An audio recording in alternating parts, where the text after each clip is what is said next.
पहा आता सोडवायचं कसं, एवढाच विषय, 4 मार्काचा प्रश्न आहे हा. 4 मार्काचा प्रश्न आपल्याला सोडवावा लागणार आहे.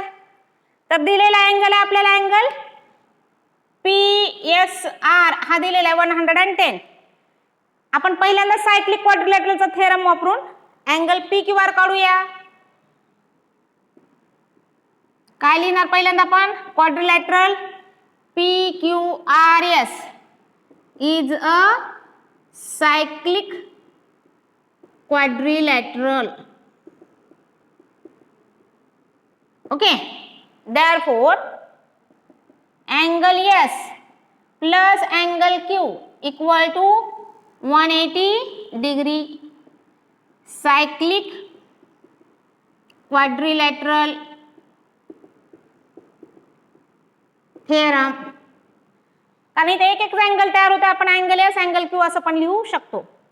110 plus angle Q equal to 180, angle Q equal to direct लिहिते मी 70 डिग्री. ओके, आता त्याच्यानंतर मेजर ऑफ आर्क PQR विचारलेली आहे.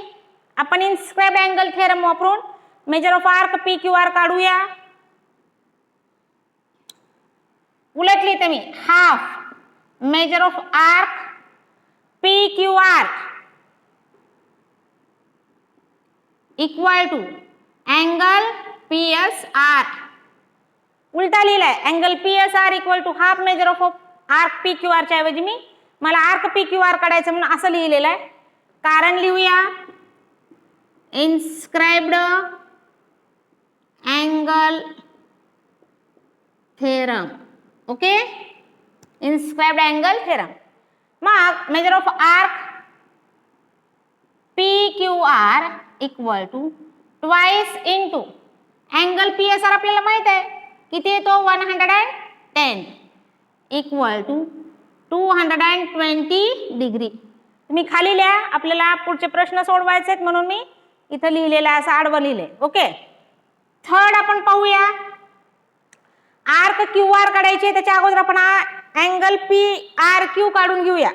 Okay, in triangle PQR, PQ congruent to QR given लिहिलं मी, दिलेलं आहे आपल्याला प्रश्नामध्ये, पुस्तक सोबत ठेवा.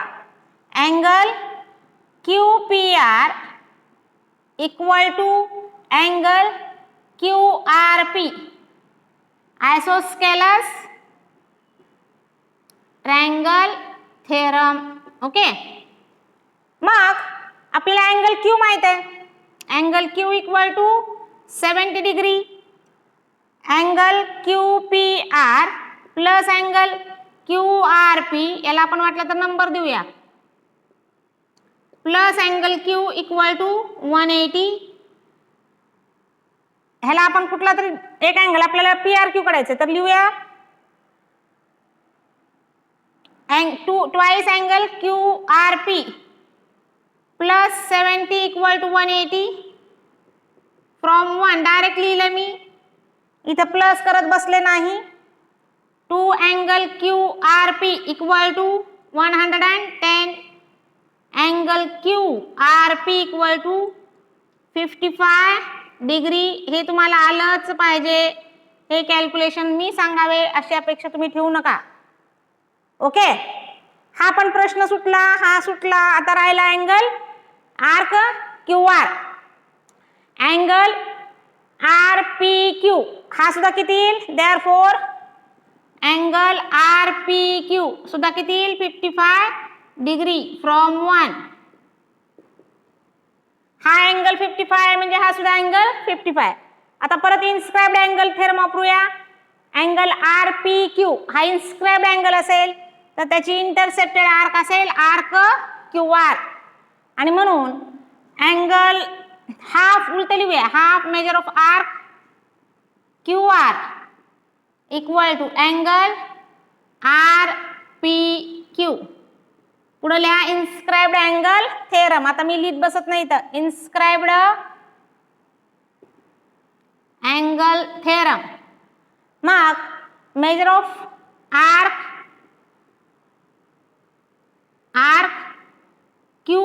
equal to twice into 55 equal to 110 degree. Measure of arc QR equal to 110 degree. अशा पद्धतीने हा प्रश्न तुम्हाला 4 मार्कासाठी विचारला जाऊ शकतो आणि त्याच्यानंतर आपण हा प्रॉब्लेम सॉल्व करणार आहोत. बोके प्रसादने सांगितलं तसं आपण एक सेमी सर्कल वरती इथं एक अँगल घेऊया जो आपण आरटी जॉईन करूया आणि हा टीएस पण जॉईन करूया. ओके, आता मी काय करणार आहे, ह्या आरटी वरती एक पॉइंट घेणार आहे. समजा आपण पी घेतला जो सर्कलला इंटरसेक्ट होतो त्या पॉइंट आणि पीएस पण मी जॉईन करणार आहे. ओके, असं कन्स्ट्रक्शन करणार आहे आणि मग आपल्याला उत्तर लिहिता येईल. काय करणार आहे कन्स्ट्रक्शन पहा. Join RT and take point P on it which intersect the circle. Join परत PS and ST असं आपण कन्स्ट्रक्शन करणार. मग प्रूफ लिहित असताना आपल्याला माहित आहे RS is diameter, segment RS is a diameter. मग काय होईल, therefore angle RPS equal to काय येईल 90 degree. Angle RPS equal to 90 degree. याला 1 म्हणूया. Angle inscribed in semi circle. Okay, आता अँगल RPS हा 90 डिग्री आहे म्हणजेच अँगल TPS पण किती आहे 90 डिग्री आहे. Therefore angle TPS equal to 90 degree. Angles in linear pair पहा किंवा रिमोट इंटेरियर अँगल थेरम पण वापरू शकता. दिस अँगल इक्वल टू ते वापरूया का, याची पण गरज नाही आपल्याला. This angle is exterior angle of this triangle TPS and remote interior angle theorem वरून काय म्हणते मग angle RPS equal to angle T plus angle TPS. Okay, आणि मग हा 90 डिग्री आहे तर it is always less than 90 degree असं पण आपल्याला म्हणता येईल. दोन्ही पद्धतीने येतं, वापरूया. In triangle TPS angle RPS is an exterior angle. Therefore angle T plus angle TSP equal to angle RPS remote interior angle theorem. Okay, मग हा आपल्याला माहित आहे 90 degree. Angle T plus angle TSP equal to 90 degree from 1. ह्या दोन अँगलचं सम 90 degree आहे. याचाच अर्थ लॉजिक आहे angle T is less than 90 degree. आणि मग अँगल T म्हणजेच काय अँगल RTS आहे. Therefore angle RTS is an acute angle. Okay, असं याचं थेरॉटिकल प्रूफ येईल. सगळ्यांनी याचा स्क्रीनशॉट घ्या. ठीक आहे, पहा.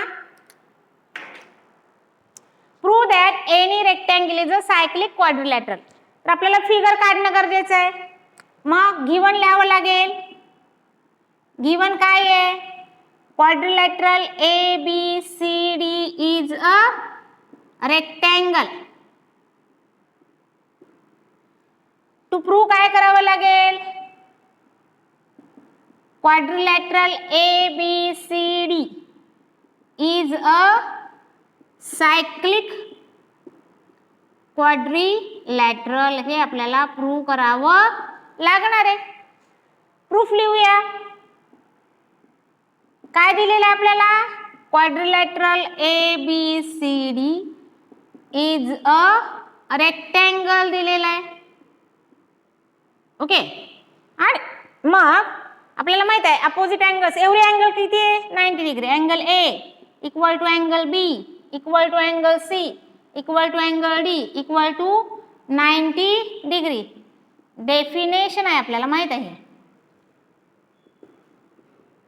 Of rectangle.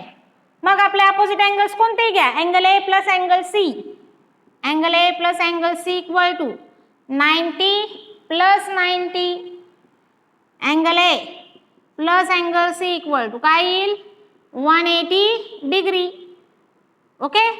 आणि opposite angles are supplementary, then it is cyclic quadrilateral.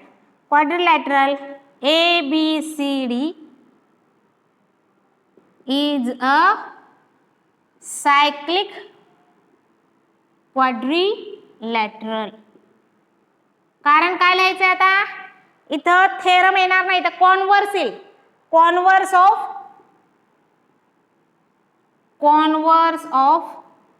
Cyclic quadrilateral theorem. हा कॉन्व्हर्स आहे. Converse of cyclic quadrilateral theorem आहे. हे आपल्याला लक्षात घ्यायला पाहिजे.